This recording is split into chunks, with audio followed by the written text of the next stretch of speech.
Hello, I'm Elizabeth Eve King. And I'm Andrea Goyan. Welcome to MetaStellar Storytime.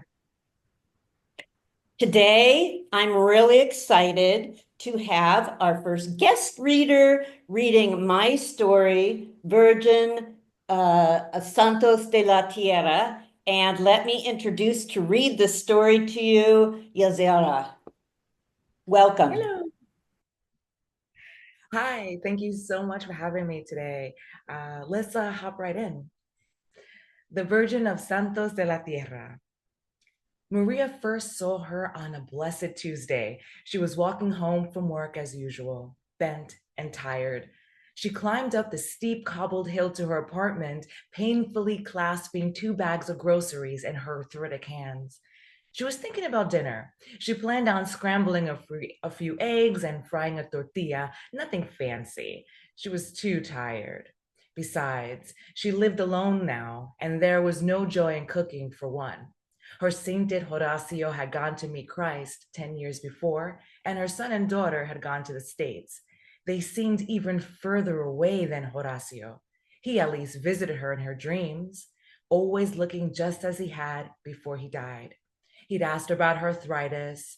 She says he looked well and blessed her. Her children, however, never visited and rarely called. They sent her pictures on Christmas and Cinco de Mayo, as if they'd forgotten that Cinco de Mayo was a gringo holiday. The real day of independence was Grito de Dolores on September 16th.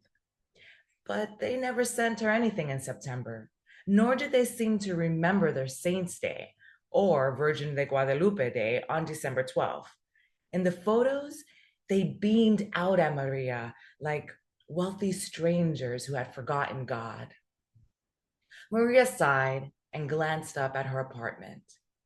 There, delicately outlined in smudgy green-gray lines in the cracked plaster surface, was the Virgin of Guadalupe, saintly and serene, as unmistakable as a sunrise, as inevitable as bad fortune.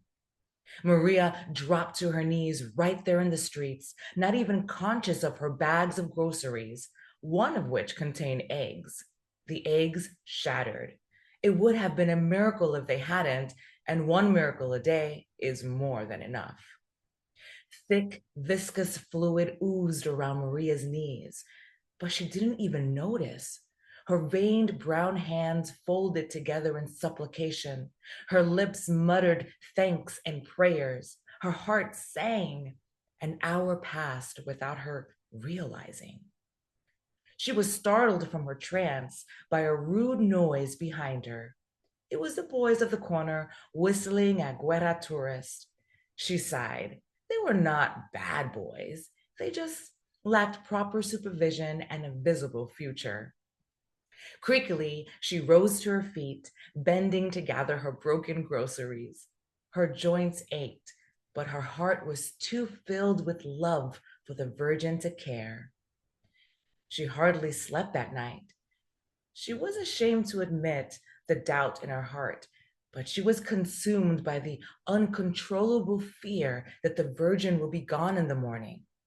The next day, on her way to scrub the bathrooms at the hospital, she hesitated before looking up at the wall.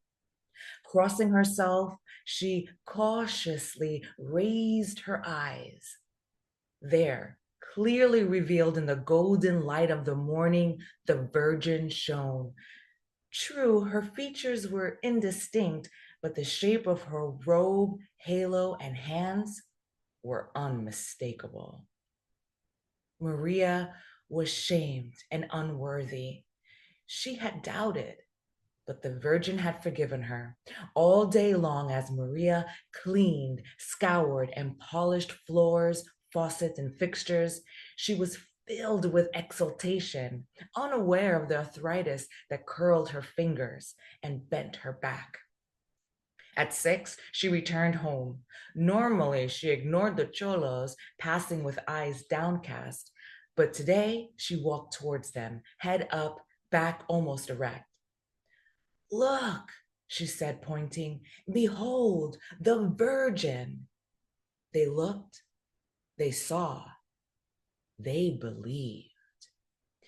There on the dirty streets littered with cigarette butts and broken dreams, they knelt, they crossed themselves. It was a miracle. Word spread. People began leaving flowers and lit candles at the feet of the Virgin. Returning home from work on Thursday, Maria saw her landlord, Senor Gonzalez. She crossed herself and tried to banish the unchristian thoughts knocking against the door of her mind. Senor Gonzalez stood, scowling as always, looking up at the Virgin. Maria inclined her head in a slight bow. Senor, she said, a miracle has graced your building. Truly, you must be exalted.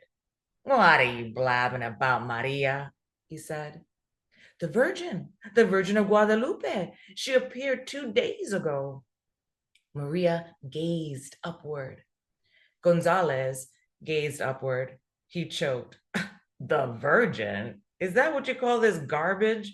Is that what all this garbage is about? He cooked over the remains of burnt candles and the wilted flowers, drooping in empty jam jars, and littered the streets with petals. It's water damage, Maria. If I don't fix it, the whole building could fall down. Not that I get enough rent to make repairs worthwhile. I'll have Roberto and Mario plaster and paint next Monday. We might have to talk about a slight raise in rent to pay, cover the costs. Oh, but senor, you can't, Maria cried. It's a miracle, a manifestation of the Virgin. Even the street boys have been touched. Well, then let them clean up this mess, he said, giving the blossoms another boot. That's all I need. First, water damage, and then my building becomes a cholo sanctuary. Maria wept and prayed. In a week or 3, Roberto and Mario were not noted for punctuality. They would destroy the Virgin. It was sacrilege. But miracles are not called miracles for nothing. The very next day, the Virgin's smudgy green-gray silhouette turned golden. Yellow rays like fingers of God radiated from her halo. Then, over the course of the next 2 weeks, day by day, her colors grew and intensified. Her cloak darkened to a rich forest green. Her dress reddened. Her halo stretched across the building's exterior, highlighting the cracked plaster with beams of gold. Every day and late into the night, the people of the pueblo gathered around the dusty feet of the Virgin, watching her grow. Children ate vegetables, the cholos helped old women carry their groceries. Even the dogs stopped barking. Cats still howled in the night, but felines have always been a faithless species. By the time Senor Gonzalez returned 3 weeks later with Mario and Roberto in tow, the Virgin was huge, covering almost the entire building. If you squinted and closed one eye, you could even trace the faint outline of a beatific smile. Senor Gonzalez was breathless. This was not unusual. He was a tad stout and the hill was steep, but even he could not deny the vision. He fell to his knees and prayed. So did Mario and Roberto. They prayed they would still get paid. And miracles and miracles, they did. A week later, the Virgin began to weep. Tears coursed down her cheeks like blood. As if in sympathy, Maria's eyes watered. Even the cholos, who had surrounded the bottom of the Virgin's robes with poles cemented into old coffee tins and girdled them with blinking bulbs of green, red, and white, wept. In fact, the whole town began to weep, even though the Virgin had purged them of sorrow. Cracks appeared in Maria's hands and feet. They opened and bled. Stigmata, an undeniable sign of heavenly favor. Her vision grew misty, and through clouded eyes, the Virgin's face looked softer and more sympathetic. Tiny Jesus, who was only a year old, began to bleed too. His parents assumed it was baby stigmata because blood poured not from palms or feet, but from his nose. Maria prayed silently. She wanted to sing exaltations to the heavens, but her throat was too sore. In fact, everyone's throat was sore, despite their blessing. The town grew quieter than it had ever been. Lassitude covered the pueblo like smoke burning from mass incense. Husbands stopped beating their wives. Even the cats and roosters fell silent. In the schoolyard, the children were as quiet as old men. Senor Gonzalez's appetite for worldly things vanished. He stopped eating and grew as gaunt and skeletal as the Christ. The pueblo rested, as heavy with peace as though they had marched up the hill to the crucifixion carrying a lead cross. Father Barros said the exhaustion must be caused by unacknowledged evil, the wheezing of their lungs, the product of unvoiced blasphemies. God was making secret depravities manifest. The Virgin had come and they were being judged. He commanded that the confessional booth remain open 24/7. It overflowed with tearful congregants. Their heads ached with unremembered sins. As the Virgin flourished, extending her golden rays over nearby buildings, the only sound in the pueblo were the rasping of breath and the clicking of rosaries. But despite the blessings, it was difficult to pray. No one, not even Father Barros, could remember the holy rites. Even the rosary became a string of words too long to recall. The Virgin spread, beginning in each village as a tiny green-gray impressionist sketch, dashed off by the hand of God. It was indistinct as a blur in the retina or the mind. But soon the Virgin ripened, golden rays reached up and down the coast, metamorphosizing into frescoes of glorious sunset color. It was 2 years later that a select team of mycologists reached the quiet town. "Be sure that your masks are secure," said Dr. Maria Guadalupe Guerra, tightening the clear plastic respirator encircling her face. It was attached to a portable oxygen mask, no bigger than a carry-on.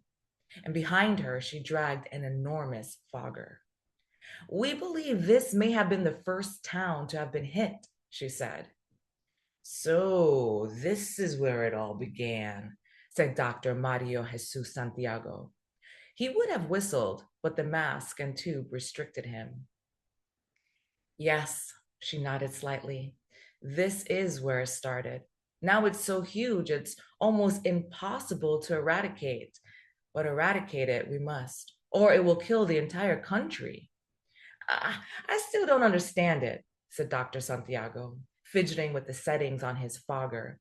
"This must have started as a small contagion, a few gray-green spores visible to the naked eye that could easily have been destroyed. The residents would have had to have seen it. How could this have happened? How could a mold so simple to extinguish in its early stages been allowed to spread unchecked? It could have taken months to have developed this range of color, let alone spread along the entire coast."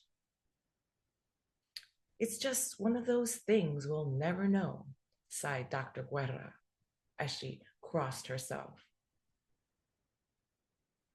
Thank you. Thank Yes, you so much. thank you so much. That was wonderful. Great, thank So, you. Very so exciting fun to to have my words brought to life. Elizabeth, when was this piece originally published before it came to MetaStellar? Good question. This piece was originally published in Compelling Science Fiction magazine in 2016 and then republished by them in the Best of Compelling Science Fiction in a hardback in 2017. It's had a long life. It's had a Long long life. Yeah, long fungal life there. Long fungal life. Very fun. Yzaura, thank you so much for joining us. It was really lovely to have your voice here. Thank you doing for having Elizabeth me. stories. Yeah, thank you. Yes, well, And we thanks, hope to drag you back for other stories. Great. definitely. I would love to come back. Good. Thank you. And thank you everyone for joining us. And you can see all the stories that we have thus far narrated on our YouTube channel. And that more are coming. So thank you. Thanks, everyone. Bye. Bye.